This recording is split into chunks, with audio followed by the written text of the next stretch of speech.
cherche ta paix profonde, ce moment où mon cœur reconnaît que tu es là tout près. Viens toucher mon intérieur, viens calmer mes pensées, Saint-Esprit, approche-toi.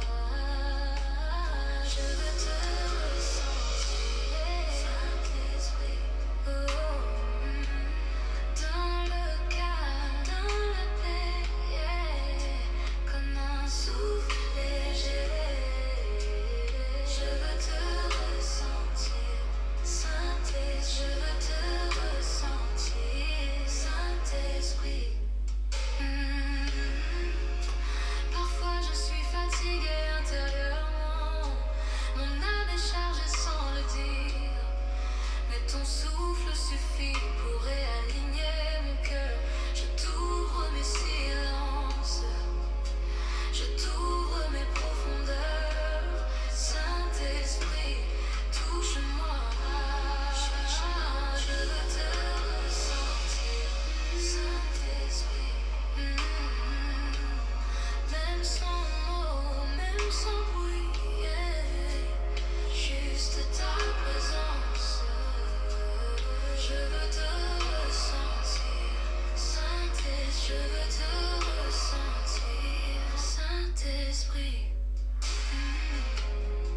Je ralentis pour te laisser parler. Je me vide pour te laisser remplir. Je ne veux pas te dépasser.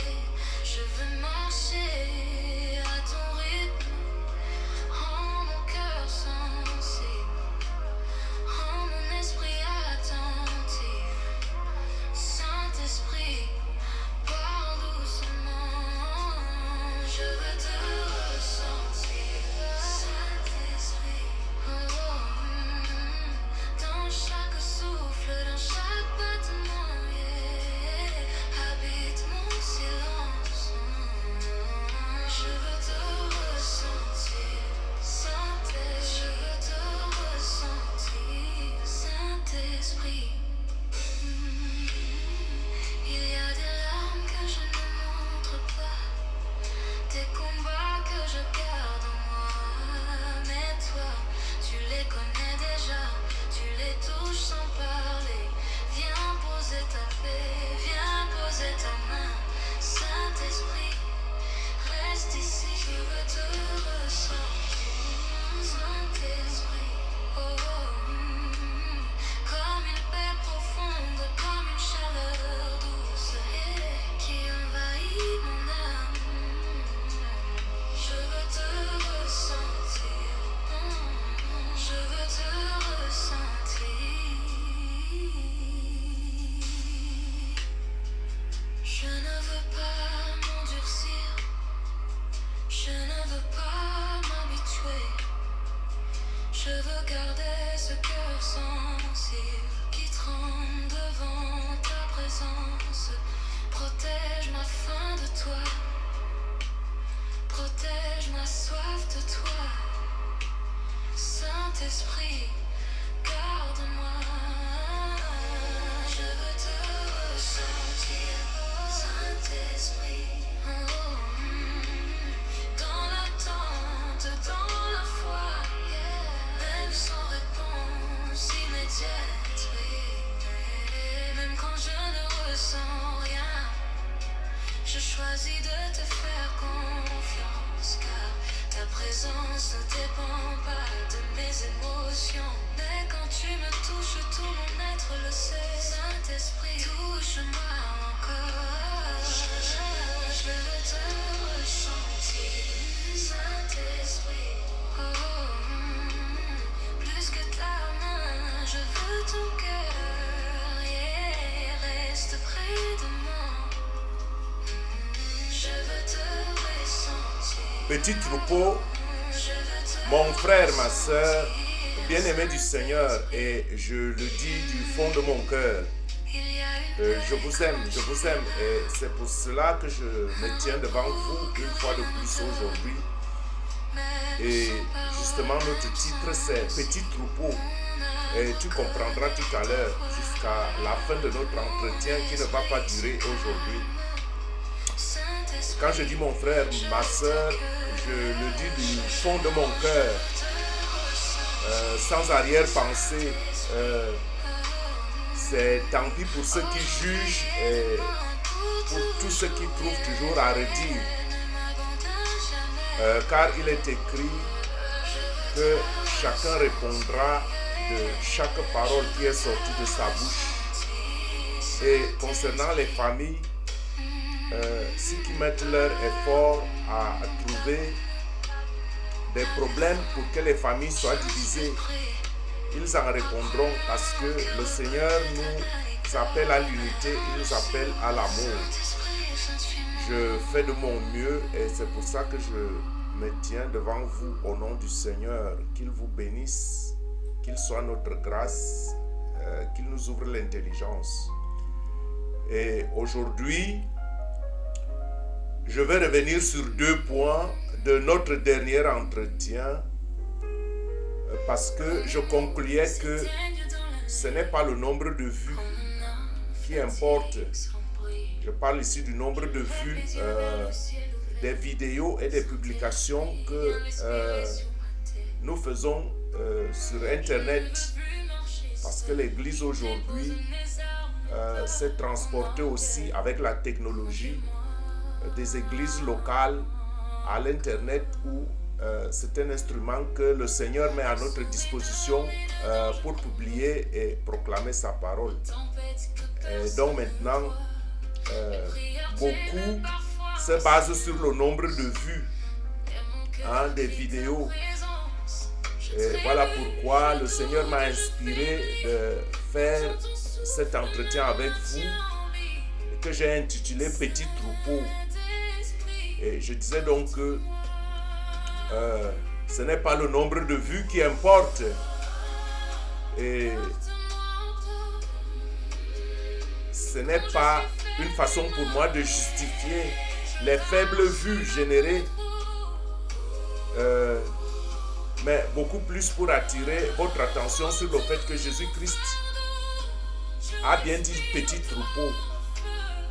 Jésus-Christ a bien dit petit troupeau lorsqu'en Luc, au chapitre 2, verset 32, il disait « Ne crains point, petit troupeau, car votre Père a trouvé bon de vous donner le royaume des cieux. » Et le verset qui précède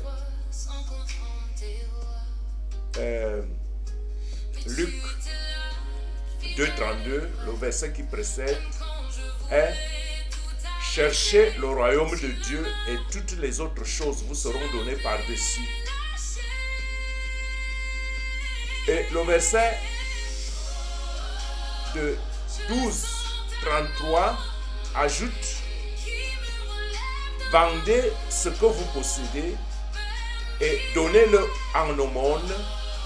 Faites-vous des bourses qui ne s'usent point, un trésor inépuisable dans les cieux, où le voleur n'approche point et où la teigne ne détruit point, car là où est votre trésor, là aussi est votre cœur.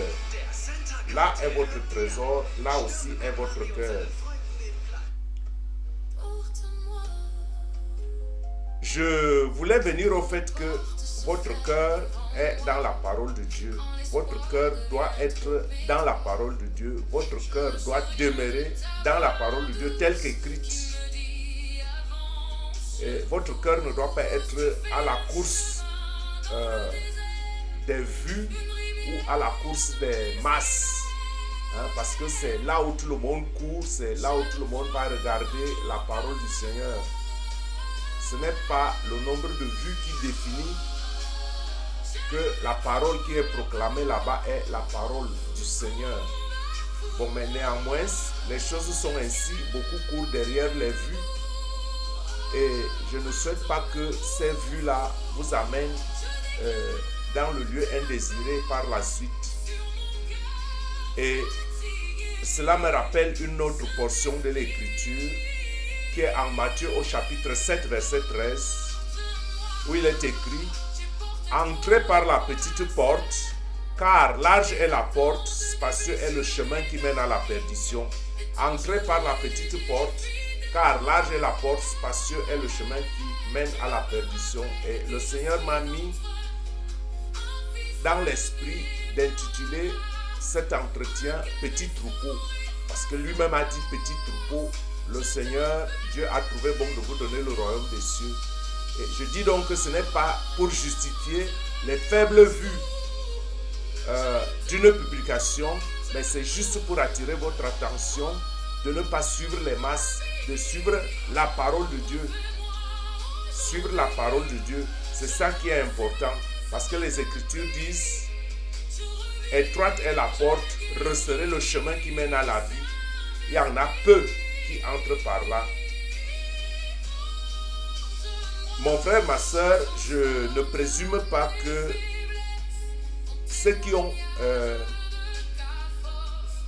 un nombre de clics élevé sont sur la route de la précision. Ce n'est pas ce que je dis. Je reviens seulement aux Écritures et je ne dis pas que ceux qui ont peu de clics seraient les meilleurs. Bon, mais néanmoins, je dois quand même en parler parce que chacun est interpellé individuellement. Parce que celui qui connaît tout, à savoir Jésus-Christ, celui qui connaît tout, savait bien ce qu'il disait lorsque il disait que lorsque le Fils de l'homme reviendrait, trouverait-il la foi sur la terre? Hein? Rappelez-vous que le titre est Petit troupeau. Et Jésus-Christ disait, lorsque le Fils de l'homme reviendrait, trouverait-il la foi sur la terre? Pourquoi? Parce que si nous jeûnons, si nous allons même au-delà de ces clics et de ces vues que génèrent les publications des autres églises et des pasteurs sur Internet, si nous allons au-delà et que nous jetons un peu un regard sur les données statistiques mondiales, on se rend compte que le christianisme à lui seul compte un tiers de la population mondiale. Je dis que le christianisme compte un tiers de la population mondiale. Alors, celui qui connaît tout, Jésus-Christ, pourquoi est-ce qu'il peut parler de petits troupeaux alors que les chrétiens forment un tiers de la population mondiale? Pourquoi Jésus-Christ peut-il dire, quand le Fils de l'homme reviendra, trouvera-t-il la foi sur la terre alors qu'un tiers de la population mondiale est chrétienne et se réclame du christianisme? Et donc, un tiers de la population mondiale révèle ou désigne le christianisme comme la première religion mondiale. Hein? Et ce tiers de la population mondiale fait à peu près entre 2,4 et 2,6 milliards de fidèles. 2,4, 2,6 milliards de fidèles. Et quand on regarde un tiers, 2,4 à 2,6 milliards de la population, ce n'est plus un petit troupeau, n'est-ce pas? Et cela constitue déjà 31% à peu près de la population globale en 2025. Ça, ce sont les statistiques. Et le catholicisme domine avec un peu plus ou un peu moins de plus ou moins 1,3 milliard. Je ne critique personne, je donne des données statistiques. 1,3 milliard de pratiquants sur un total d'à peu près 2,4 à 2,6 milliards. C'est-à-dire que le catholicisme seul représente à peu près 50% des pratiquants croyants dans le monde entier, soit le christianisme au total 31% de la population totale mondiale de 7,8 à 8 millions, à 8 milliards d'âmes sur la terre. Vous voyez que quand on considère ces chiffres, ce n'est plus un petit troupeau. Et cela me renvoie, et ce n'est pas pour vous faire peur, dans les anciennes alliances, quand Dieu a détruit la terre par le déluge, il n'y a eu que 8 personnes qui ont été sauvées. Et lors de Sodome et Gomorrhe, il n'y a eu que 3 personnes. Bon, on n'en revient pas jusqu'à là, parce qu'on a une autre époque et Dieu est amour. Et Dieu nous envoie déjà Jésus-Christ, et par le fait que nous soyons justifiés, nous sommes justifiés par Jésus-Christ, nous avons, je dirais, beaucoup plus de grâce que les anciennes générations qui ont connu le déluge ou la destruction de Sodome et Gomorrhe.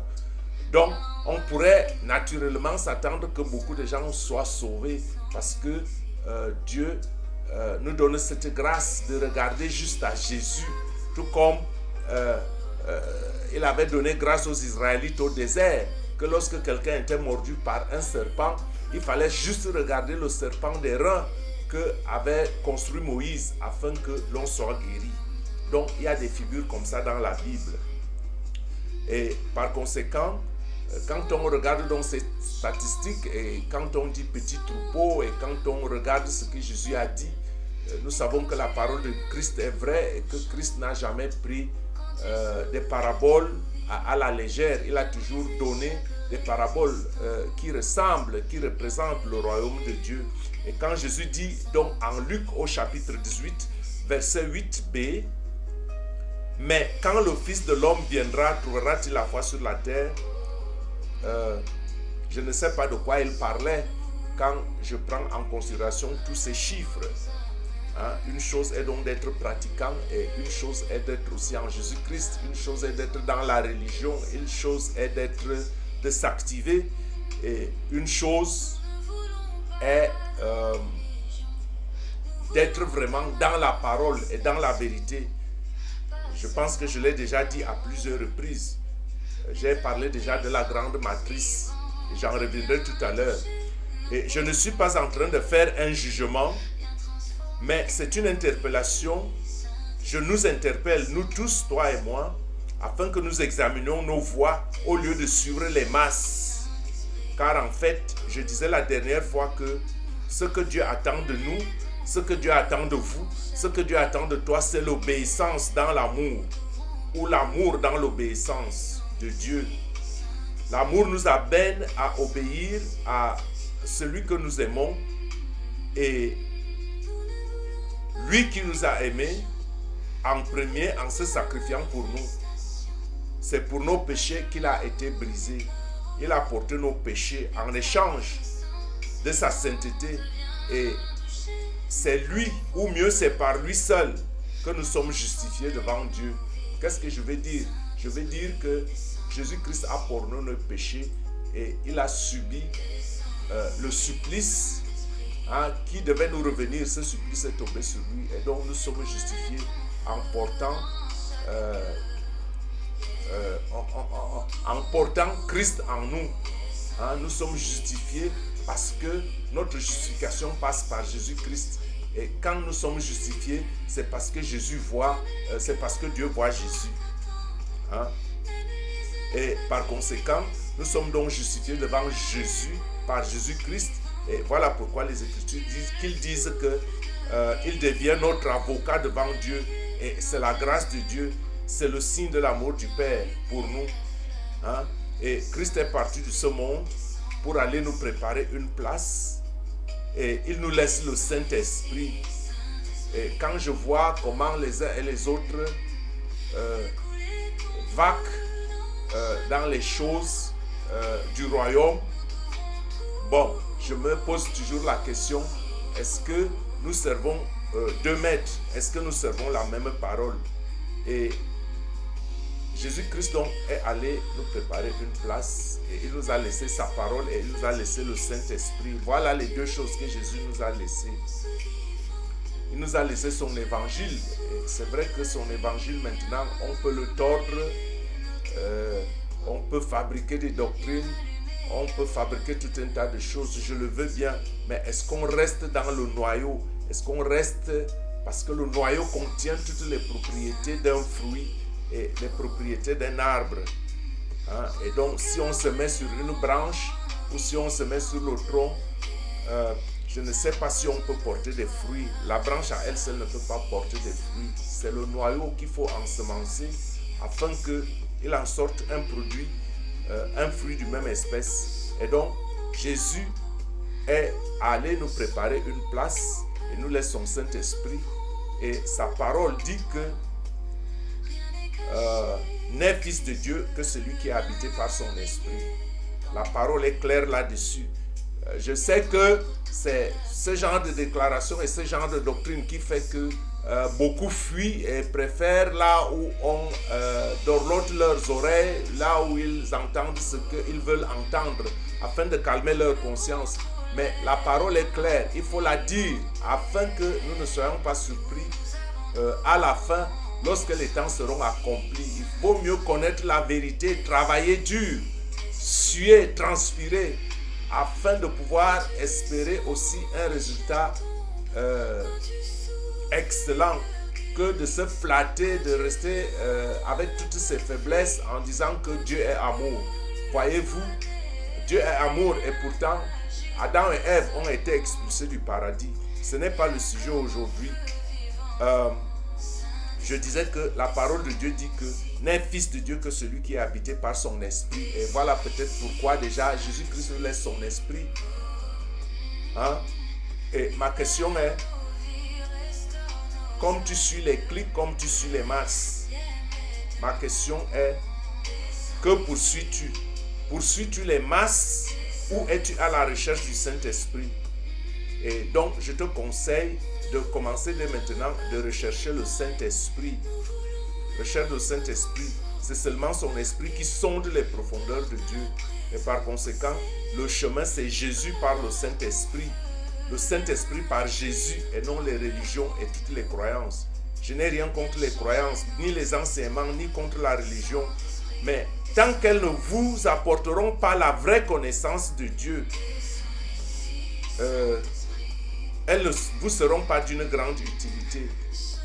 Je dis que je fais un appel à l'introspection, de savoir ce derrière quoi vous courez. Soit vous courez derrière les masses, soit vous courez derrière les vues, soit vous courez derrière la parole de Dieu.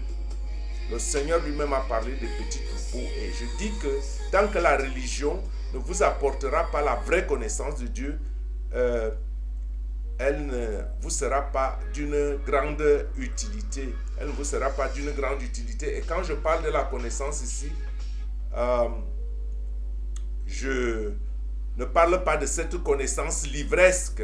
Je ne parle pas de cette connaissance livresque. Hein? Ce n'est pas forcément la connaissance livresque, encore moins la connaissance théologique, encore moins même la connaissance intellectuelle, mais il s'agit de la connaissance de Dieu. Et la connaissance de Dieu est la proximité, la recherche de l'intimité avec Dieu. Je dis que la connaissance de Dieu est la proximité et la recherche de l'intimité avec Dieu par le Saint-Esprit, le but étant de devenir un avec Dieu par son esprit. Comme le Père et Jésus sont un, Jésus nous donne aussi son esprit afin qu'il nous amène dans les profondeurs de Dieu, afin que nous soyons purifiés et que nous atteignions la sainteté qui nous permette d'être un avec Dieu. Car il est écrit que sans la sanctification, personne ne verrait Dieu.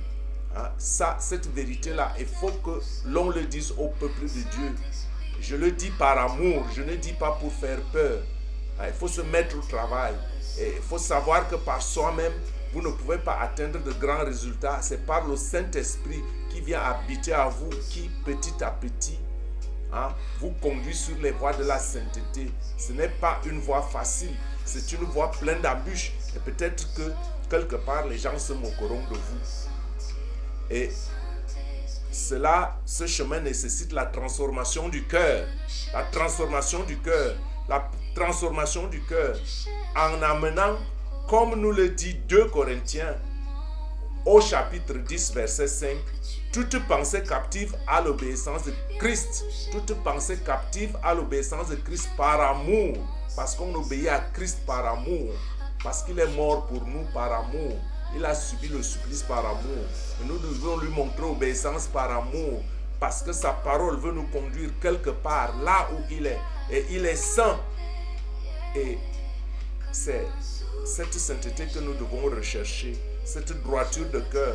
Et cela nécessite le renversement des raisonnements et tout auteur qui s'élève contre la connaissance de Dieu dans les religions et dans toutes les doctrines qu'ils se sont développées au cours des derniers siècles.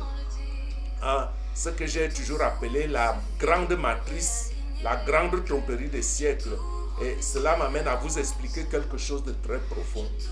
Afin que vous compreniez, cela m'amène à vous expliquer quelque chose de très profond.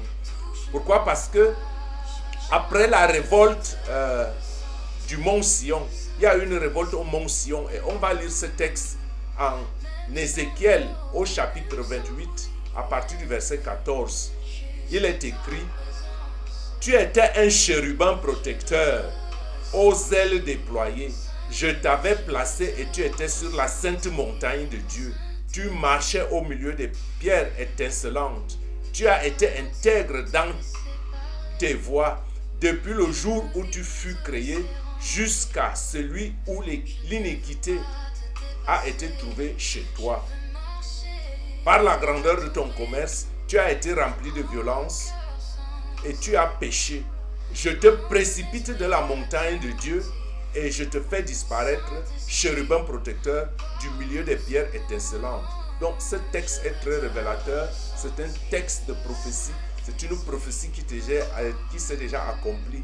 Qu'il y a eu une rébellion au mont Sion, le mont de Dieu, le royaume de Dieu, qui représente le royaume éternel, où le chérubin protecteur était au service de Dieu. Il était étincelant, nous disent les Écritures. Tu étais un chérubin protecteur, aux ailes déployées. Je t'avais placé et tu étais sur la montagne de Dieu. Tu marchais au milieu des pierres étincelantes. Tu as été intègre dans tes voies depuis le jour où tu fus créé jusqu'à celui où l'iniquité a été trouvée chez toi. Bon. Par la grandeur de ton commerce, tu as été rempli de violence et tu as péché. Je te précipite de la montagne de Dieu et je te fais disparaître, chérubin protecteur, du milieu des pierres étincelantes. Ça, c'est ce que nous rapportent les Écritures, que Satan, qui était donc un chérubin protecteur, s'est rebellé contre Dieu, voulant supplanter Dieu, voulant prendre la place de Dieu. C'est cet orgueil qui fait que Satan a été donc précipité de la montagne de Dieu. Il a été précipité où? Le Seigneur dit: je te précipite de la montagne de Dieu. Et la suite de ce texte d'Ézéchiel, parce que j'ai déjà dit que les Écritures expliquent les Écritures. Quand vous avez les problèmes dans les Écritures, c'est pour ça que vous avez besoin de conducteurs qui peuvent vous éclairer, les gens inspirés, les gens qui ont la révélation de la parole de Dieu. Le Seigneur dit donc que je te précipite de la montagne de Dieu. Et la suite est dans Apocalypse. Apocalypse au chapitre 12, verset 8. Apocalypse 12, verset 8. Et c'est une prophétie qui s'était aussi déjà accomplie. Et lisons à partir même de Apocalypse 7, où il est écrit: et il y eut guerre dans le ciel. Vous voyez que Dieu a dit en Ézéchiel 28 que je te précipite de la montagne de Dieu. Et Apocalypse nous dit de manière précise qu'il y a eu une guerre dans le ciel. Michel et ses anges combattirent contre le dragon. Et le dragon et ses anges combattirent. Le dragon ici, donc, il faut comprendre que les Écritures utilisent ici une autre image de ce chérubin protecteur. Puisque quand il s'est rebellé, il n'a pas voulu partir de lui-même.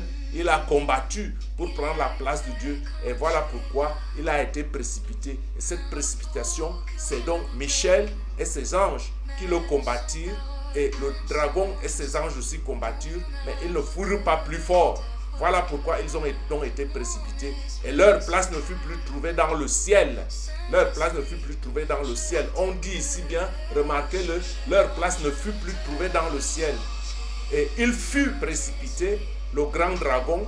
Le grand dragon ici, donc, c'est le chérubin protecteur. Ou alors le serpent ancien, encore appelé le diable et Satan. C'est lui qui séduit donc toute la terre. Pourquoi j'ai fait allusion à ce texte? Je fais allusion à ce texte parce que les grandes masses suivent les grandes publications, on suit les vues. Est-ce que c'est la parole de Dieu qu'on suit ou bien est-ce qu'on suit les vues? C'est pour ça que j'ai parlé des religions, j'ai parlé de la connaissance, des théologies et de tout ce qu'il y a.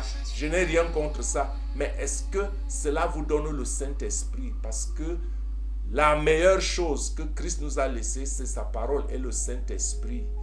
parce que sa parole nous amène à adorer son Saint-Esprit. Et quand le Saint-Esprit est en toi, c'est là que nous savons que tu es sur le chemin de la parole. Parce qu'il y a un grand mensonge que j'appelle la matrice ou la grande tromperie des siècles. Hein? Et donc, Satan séduit toute la terre. Et quand on séduit la terre, vous voyez que c'est la voie large, c'est là où les masses s'en vont.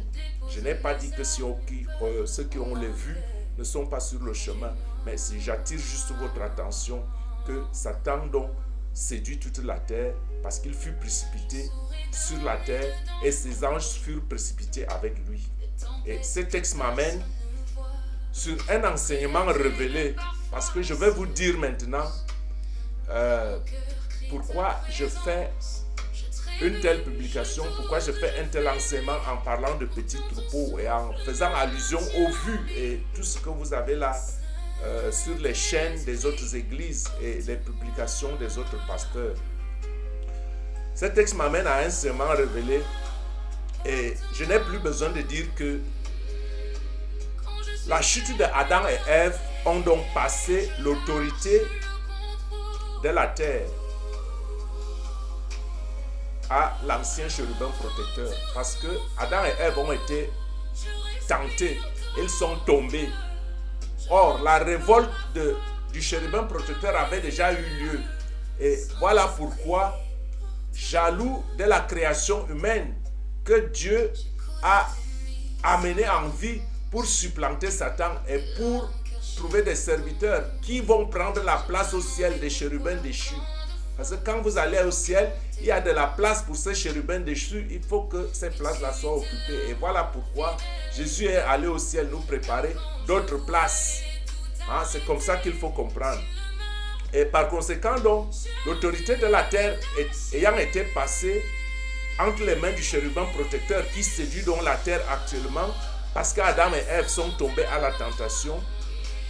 Et c'est ce chérubin protecteur qui est donc le grand dragon, aussi symbolisé par le grand serpent fuyard des mers, parce qu'il n'est pas seulement descendu sur la terre, il est aussi descendu dans les eaux. Hein, le grand serpent fuyard, le Léviathan, c'est eux qui séduisent donc la terre, les mers et tout ce que vous connaissez. C'est donc la grande séduction. Il faut donc comprendre que si Satan est descendu sur la terre, son quartier général est quelque part et son quartier général est justement au-dessus de nous. Son quartier général est au-dessus de nous. Son quartier général est au-dessus de nous. Et lui, son quartier général est les forces des ténèbres. C'est au-dessus de nous. Pourquoi? Parce que le trône de Dieu est au 3e ciel. Le trône de Dieu est au 3e ciel et c'est le 3e ciel qui est le siège des institutions de Dieu. Et c'est là que vous allez certainement le rencontrer, si jamais. Hein? Et Dieu lui-même habite maintenant une lumière inaccessible. C'est les Écritures qui nous l'enseignent en Jacques. Vous comprenez donc que quand le ciel parle, et je l'ai dit tout à l'heure, quand il a parlé du ciel, la Bible parle aussi des cieux. Ça veut dire que quand je dis que le quartier général du chérubin protecteur est au-dessus de nous, vous direz c'est le ciel. Non, la Bible fait la différence entre le ciel et les cieux. Ça veut dire qu'il y a un ciel, le 3e ciel par exemple, où est le siège le trône de Dieu, le siège des institutions, Dieu lui-même habitant une lumière inaccessible. Il y a aussi un ciel où les chérubins qui ont été précipités vers le bas, tous ne sont pas descendus sur la terre, ils ont fait leur quartier général au 2e ciel. Hein? Et Paul nous fait comprendre qu'il y a au moins 3 cieux, puisqu'il a été ravi au 3e ciel, au ciel où il y a les institutions de Dieu. Il y a donc un 2e ciel, et ce 2e ciel est en bas, en dessous du 3e ciel. Et ce 2e ciel est en dessus de la terre. Et ce qui fait que La Bible, quand on parle du ciel et des cieux, il faut faire là, il y a une raison à cela. Il y a une raison à cela. Peut-être qu'on reviendra profondément sur cet enseignement.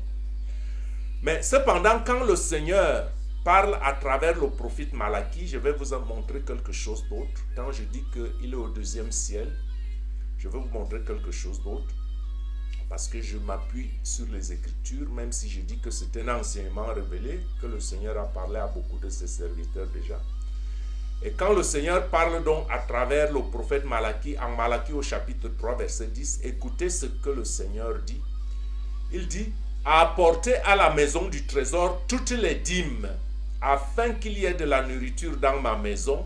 Mettez-moi de la sorte à l'épreuve, dit l'Éternel des armées, et vous verrez si je n'ouvre pas pour vous les écluses des cieux. Si je ne répands pas sur vous la bénédiction en abondance. Donc ma question est, qui ferme les écluses des cieux? Quand le Seigneur dit, amenez à la maison du trésor toutes les dîmes, afin qu'il y ait la nourriture dans ma maison, mettez-moi de la sorte à l'épreuve, dit l'Éternel des armées, et vous verrez si je n'ouvre pas pour vous les écluses des cieux, si je ne répands pas sur vous la bénédiction en abondance. Je ne traite pas aujourd'hui le problème de la dîme, que ceux qui paient la dîme, ou s'il ne faut pas payer la dîme, je ne traite pas ce problème aujourd'hui, mais les Écritures sont claires, que le Seigneur a dit son prophète, et si sa parole est éternelle, apportez à la maison de l'Éternel les dîmes, afin qu'il y ait de la nourriture dans ma maison, et mettez-moi de la sorte à l'épreuve, dit l'Éternel, et vous verrez si je n'ouvre pas pour vous les écluses des cieux, si je ne répands pas sur vous la bénédiction en abondance. Et je disais donc que ma question est, qui ferme les écluses des cieux? Vous voyez donc que si les écluses des cieux sont fermées et que le Dieu nous donne, le Dieu de grâce, le Dieu d'amour, le Dieu d'abondance, il ne peut pas nous donner l'abondance et en même temps fermer les écluses des cieux. Je ne dis pas, je ne veux pas donner le pouvoir à Satan maintenant, le pouvoir qu'il n'a pas. Et peut-être que les écluses des cieux sont aussi fermées parce que Dieu ferme l'accès à Satan qui veut réavoir l'accès là où on l'a précipité. Bon, mais il faut savoir que dans un certain sens, quand les écluses des cieux sont fermées, c'est parce que l'ancien chérubin est à mesure d'intercepter vos prières. C'est-à-dire que quand vous priez, vos prières pour atteindre le trône de Dieu doivent traverser le deuxième ciel. Et si vos prières ne sont pas en feu, le chérubin protecteur est à mesure d'intercepter vos prières, afin que vos prières n'atteignent pas le trône de Dieu. Et voilà pourquoi le Seigneur dit quelque part que si tu es tiède, il te vomira. Il te vomira parce que de toute façon, bien qu'il soit partout et qu'il entende tout, quand tu pries, quand tu téléphones à quelqu'un, il faut bien qu'il y ait une liaison entre ton appareil et l'appareil récepteur. L'appareil émetteur et l'appareil récepteur doivent être accordés sur la même fréquence et avoir une certaine liaison. Et si tel n'est pas le cas, c'est peine perdue, vous ne l'atteindrez pas. Et donc, quand votre prière n'est pas en feu, le chérubin protecteur au deuxième ciel est capable d'intercepter vos prières. Et voilà pourquoi vos prières doivent être en feu afin qu'il ne puisse pas les toucher. De même, les grâces, quand Dieu accorde des grâces qui quittent le trône pour la terre, le chérubin protecteur est à mesure d'intercepter ces grâces. Il peut voler certaines grâces. Des fois, vous priez, vous n'avez pas d'exaucement, vous pensez que Dieu vous a oublié. Peut-être que Dieu vous a déjà exaucé et que vos prières, vos grâces ont été interceptées. Je ne lui donne pas la force qu'il n'a pas, mais les Écritures disent que c'est le grand Léviathan, le grand serpent des mers qui est puissant, et que c'est la main de Dieu seul qui peut le neutraliser. Et donc, vous voyez, il y a certaines grâces, par exemple, le prophète Daniel, si l'archange Michel n'était pas venu libérer l'ange qui avait été envoyé à Daniel pour exaucer sa prière, pendant 21 jours, le roi perse l'a résisté. Ça veut dire que Satan peut vous résister si vos prières ne sont pas en feu. Et c'est ce que je voulais vous expliquer, qu'il y a une certaine séduction. Quand vous maintenez dans, je ne sais pas, je ne veux pas dire la tiédeur, pour ne pas dire la froideur. Cela fait qu'on vous murmure les choses à l'oreille, les choses que vous voulez entendre, alors qu'il y a du travail à faire, il y a un combat à mener. Et ce combat-là est spirituel, parce que Satan est réel. Son quartier général au deuxième ciel, hein? Au-dessus du ciel. Hein? Et tout comme le quartier général de ceux qui ont trépassé, il est en dessous, là où on traite nos pieds, là, en dessous, là où on les met. Hein, tu vois, c'est là le quartier général de ceux qui ont trépassé. C'est des choses qu'il faut connaître. Et il faut donc que les prières doivent être en feu de telle sorte que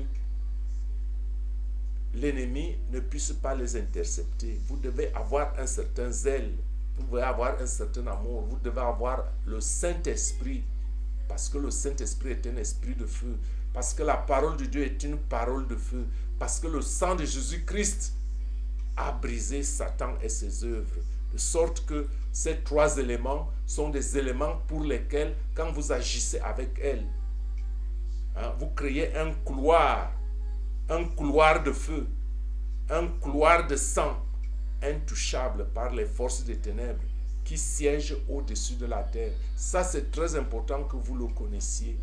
Hein, au lieu de suivre les masses, et c'est pour ça que je disais que nous n'allons pas être longs aujourd'hui, mais je vous explique les choses profondes. À vous de prendre, à vous de les accepter, à vous de savoir que par vous-même, vous ne pouvez pas le vaincre. Il n'y a que le Saint-Esprit, il n'y a que le sang de Jésus, il n'y a que la prière de feu qui peuvent faire que les écluses des cieux soient ouvertes. Hein? Forcez la main de Dieu par votre engagement dans l'amour, dans sa parole.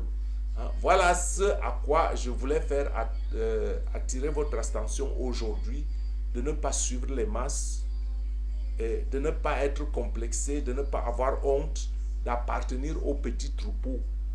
Hein? Car Christ lui-même a dit, quand il reviendra, trouvera-t-il la foi sur la terre?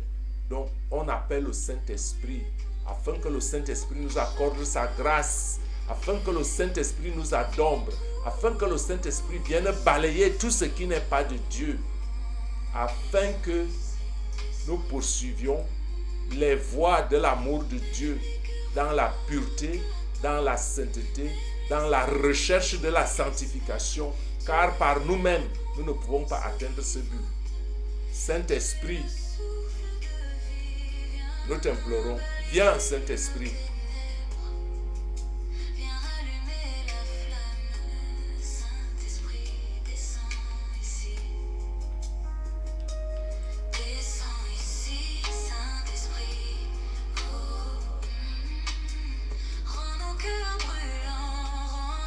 Saint-Esprit, rends nos cœurs brûlants.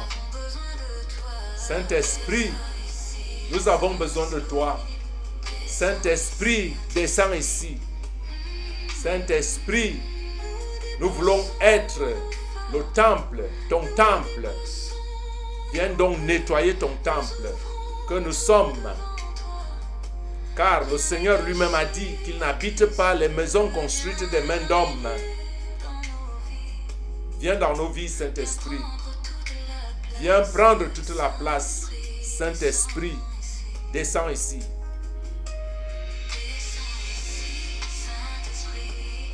Je suis votre frère et serviteur Gabriel Messi.